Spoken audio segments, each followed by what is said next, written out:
Hi, Seekers of Wisdom. Welcome to Chronicles of 1900 again. It's Abraham Sunday here. So last week I talked about the student route and what you should be looking out for. And I said I was going to do more of that series because there's still a lot to cover about student route. So today, what am I going to be talking about? I'm going to give you continuation to that student route. What are the things that we should be looking out for? And is it even still viable? Is it worth it coming to the UK to study at this point in time, considering the change in policy and laws and everything? So I'm going to add more to what I've said last week, and then hopefully by next week I'll wrap this edition up. So one thing you must consider is when you talk about scholarship coming to the UK to study, there are varieties of opportunities when it comes to scholarship. And one place you can find scholarship very easy to get is go to jobs.ac.uk. Now, if you go to jobs.ac.uk, provided you're coming to do masters, PhD, there are some research already that are being funded by different universities and partnership organizations that work with university to fund some particular research. So with that, you can get fully funded scholarship and partially funded scholarship. Jobs.ac.uk. I've known that website for a very long time for a lot of scholarship applications. Now, that goes beyond just even the UK alone. It goes outside UK, even to some European countries as well. Now, if you are not going through that route, probably you want to study a specific course and you're applying to the university. Like I said last week, one of the things you must learn how to do is to speak to the university to know what they are offering you when it comes to scholarship.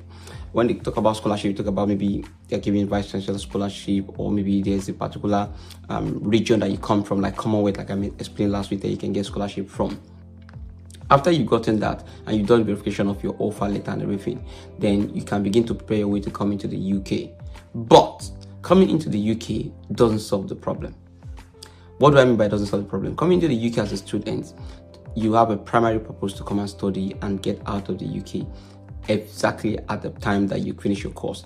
If you have interest in post-study visa, then you apply for post-study visa and then you stay for a period of 24 months. But from January 2027, that's going to be reduced to 18 months, which means you have 18 months after your master's or your degree or your PhD to be, I think PhD would be 3 years, but MSc is 18 months, I believe. But we'll get to see what's going to happen. But I know it's going to be reduced from 2 years to 18 months from January 2027. So what happens within that period of time? You must understand that that's the time for you to transition if you're going to stay in the UK further. When I mean transition, I mean that's where the course that you actually studied play a key role. Studying a course that will not allow you to find a skilled visa role might make it a bit difficult for you to stay afterwards. So after you have finished, there are graduate routes that you can jump into. Several organizations that gives opportunities to people to be able to work with them as a graduate in the UK. So you must think about them. Your primary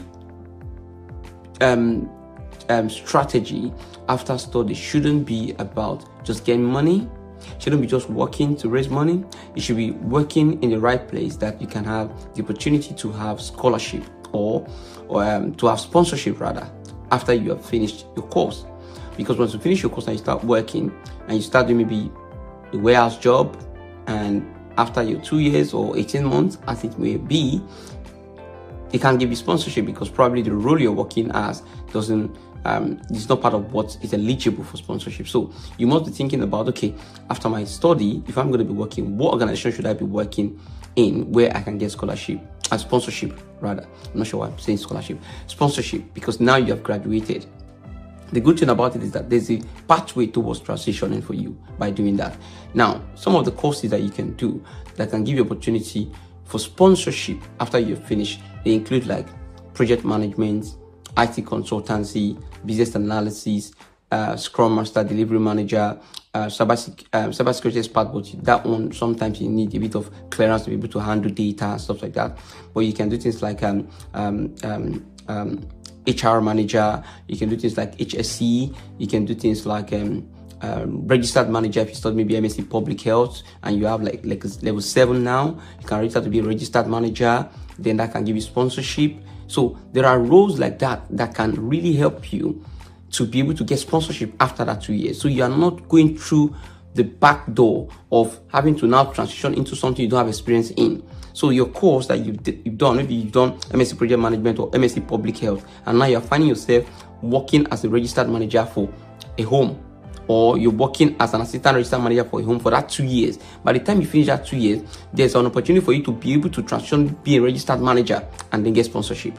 So you must think about it that way. What I've done for people before I go quickly is I've tried to ensure that people that I know that comes to study, they pick courses that are easy for them, like for example data analysis, MSc data analysis, and maybe AI, computing, project management, international business, and maybe entrepreneurship, something like that, so that when they finish, you can set up a business and then they can do sponsorship. Or when they finish, they can go into a training where they have experience doing project management, right? And they have the work experience within that 2 years, and then they can get a job that can sponsor them. There are so many opportunities, but you must ensure that the course that you're doing has a way to transition you into sponsorship role. So that's what I'm saying. So don't just pick any course. Don't just take any course. Look for the course that will give you the access to that part. I hope that has helped you. My name is Abraham Sunday. It's Chronicles of 1900, and I'm going to be telling you more about that next week as well. More about students, what you should think about, how you can transition, and the roles that you can begin to pick up as well, even if you're in the UK right now as a student. Don't forget, like, share, and comment. And don't forget as well, the application fee is going up from next week. So if you haven't done your application, now is the best time for you to do application before Tuesday. As of Tuesday, I believe April 7th, there are about application fees are going to go up. IHS, everything is going to increase. So do what you need to do. There's no time to waste. Okay, share with somebody, they might just need this. God bless you.